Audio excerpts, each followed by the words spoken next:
जर तुम्हाला झणझणीत मसालेदार भाजी खायची असेल तर अशा पद्धतीने वांग्याची भाजी एकदा नक्की ट्राय करून बघा. आमच्याकडे खानदेशात अशी झणझणीत मसालेदार वांग्याची भाजी तर खूप खाल्ली जाते. टेस्टला तर खूप भन्नाट लागते. तर त्यासाठी मी इथे मीडियम साईज वांगे घेतले आहेत. हिरवे काटेरी वांगे घेतले आहेत. तुम्ही दुसरे वांगे पण घेऊ शकतात, पण मी इथे हिरवे वांगे घेतले आहेत. हिरवे वांगे टेस्टला खूप छान लागतात. तर वांग्याचे सगळ्यात आधी काटे काढून घ्यायचे आणि थोडंसं देठ कट करून घ्यायचं. त्यानंतर वांग्याला सेंटरला कट करून 4 समान भाग करून घ्यायचे. सगळ्याच वांग्यांना अशा पद्धतीने कट करून घ्यायचं. त्यानंतर एका बाउलमध्ये पाणी घ्यायचं, त्यात चिमूटभर मीठ ॲड करायचं आणि सगळी वांगी मिठाच्या पाण्यामध्ये स्वच्छ धुवून घ्यायचे. यामुळे काय होतं, वांगे काळी पडत नाही आणि वांग्याचा कळसळपणा निघून जातो. कढईमध्ये थोडं तेल टाकायचं, त्यात ॲड करायचं जिरं, चिमूटभर हळद, मीठ आणि पाणी टाकून वांगी 10 ते 15 मिनटं शिजवून घ्यायची. त्यानंतर मी इथे मसाला बनवण्यासाठी 2 मीडियम साईज कांदे घेतले आहेत. 2 जणांची भाजी बनवायची होती म्हणून मी 2 मीडियम साईज कांदे घेतले.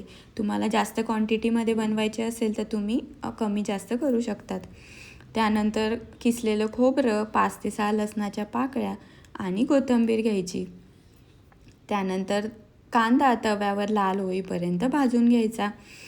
त्यानंतर किसलेलं खोबरं टाकायचं, त्यात थोडं थोडं तेल टाकून छान लाल होईपर्यंत भाजून घ्यायचं.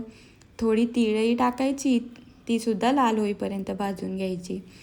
हे सगळं गोल्डन ब्राऊन झाल्यानंतर ॲड करायचे 5 ते 6 लसणाच्या पाकळ्या आणि कोथिंबीर.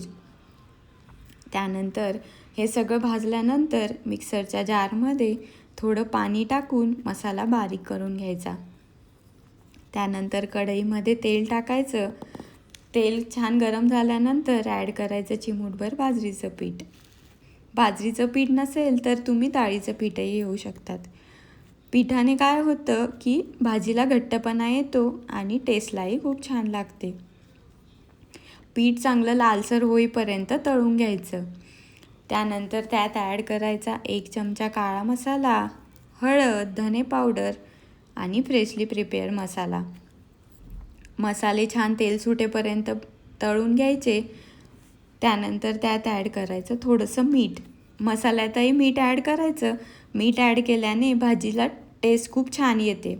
सुरुवातीला मी वांगे शिजताना थोडं मीठ ॲड केलं होतं, म्हणून आता थोडंच मीठ ॲड केलं. त्यानंतर ॲड करायची शिजलेली वांगी. हवं तेवढं पाणी टाकायचं.